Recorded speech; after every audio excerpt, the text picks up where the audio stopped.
I'm going to apologize for this video right up front. Now, I've said in the past that I really hate making videos where all I do is call the person I'm responding to an idiot. But I'm going to do just that. Because unfortunately, sometimes it just has to be done because there's really no other response you can have.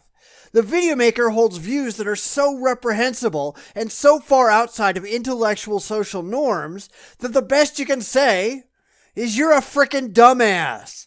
So let's see why we're so much better than the regressive left. At least we're not saying that you should always punch an SJW. This week's top story. If you see a Nazi, punch a Nazi. Because violence is always the answer.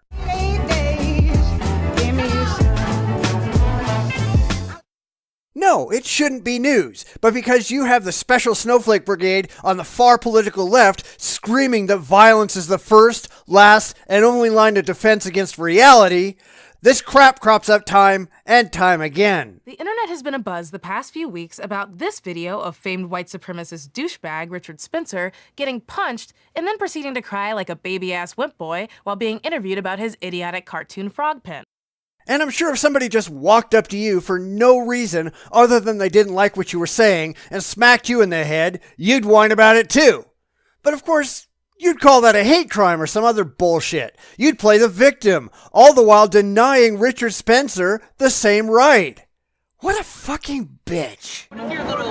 It's Pepe's become kind of a symbol.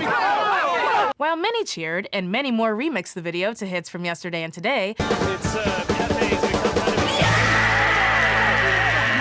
kind of a symbol. Somebody once told me. Pepe's become kind of a symbol. This my shit. And that just goes to show that your side is made up of complete assholes. That's kind of the problem, and you're proud of it. You're proud that someone on your side physically assaulted someone who is exercising their right to free speech on a public street. You are slime of the highest order. And you know you're slime. That's why I turned off the ratings on this video, because you know that the downvotes would be massive. some people took it upon themselves to write think piece after think piece about the ethics of Nazi punching. How about the ethics of physical assault at all? Because it's just not ethical at all to attack someone on the street because you don't like what they have to say. The regressive left are horrible, awful, terrible human beings.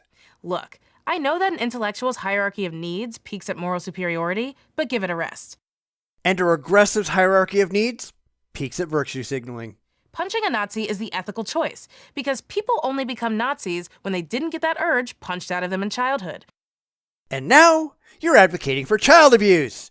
Jeez, Aquila, you are a fucking disaster. And I hate making videos where all I do is insult the person I'm responding to. But here it's absolutely called for. If you want to know what's wrong with the regressive left, this is it. Right here. And it's disgusting. Kind of a symbol.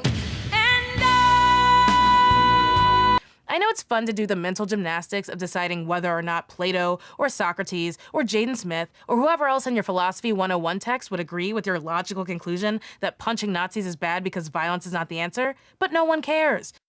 Well, you don't care, and that's the problem.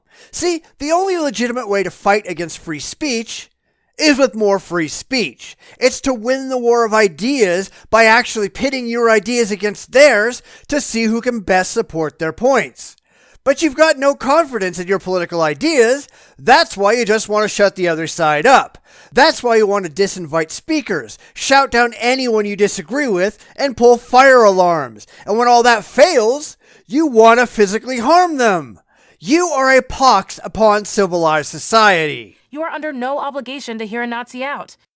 No, you're not. You can just walk away and go hide in your safe space. But you have no right to stop anyone, Nazi or not, from exercising their right to free speech. You don't have to listen, but you can't stop others who want to listen from doing so. But Aquila, what if they aren't actually Nazis? Anyone who thinks Hitler had mostly good ideas and argues that there was any silver lining to the tragic, unimaginable horrors done unto Jews during the Holocaust can catch these hands. It doesn't matter who they are. It doesn't really matter what they're saying, so long as it doesn't violate the law. You have no right whatsoever to stop them from speaking. You do know that threats of physical violence are a crime, right? You can no more threaten to beat people up because you don't like their ideas than I can threaten to run you over with my car because you're a stupid regressive bitch. It just doesn't work that way. But yeah, I know you regressives don't care about the law unless it gets in your way, and then you want to whine about it. Half the reason the Holocaust went unchecked for as long as it did was because of this lamentable desire for social loafing, where they'd rather be polite or peaceful to monsters instead of shutting them down forcefully. Actually, that's not true. Not that I'd expect you to have the slightest idea about history, or reality for that matter.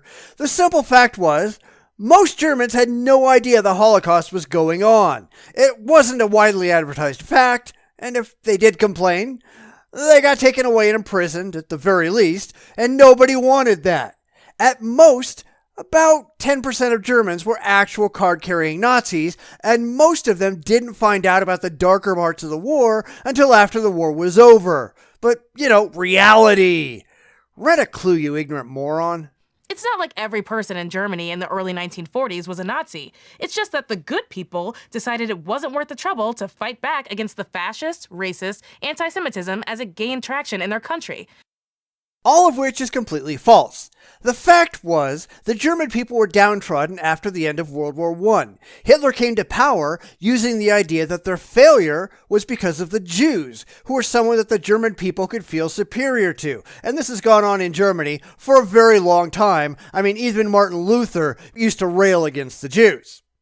Hitler wasn't giving speeches on the final solution. He was advocating throwing the Jews out of Germany so they couldn't harm the German people anymore. It's no wonder you regressives are so stupid. You're blatantly uneducated. Well, guess what? It's not 1940 anymore. We won't sit back quietly while you Heil Hitler with your pathetic Nazi youth haircut. No, you'll just engage in physical assault on people who are exercising their constitutionally guaranteed right to free speech. And while I'm sure you assholes think that's a good thing, the rest of us think it's disgusting. Pepe's become kind of a symbol. And be warned that if you are feeling froggy enough to spout this hate in public, you better be ready to jump. And you'd better be ready to die, because you're going to go jumping on someone who's carrying a gun or who's better trained than you are, and you're going to get double tapped to your very empty head.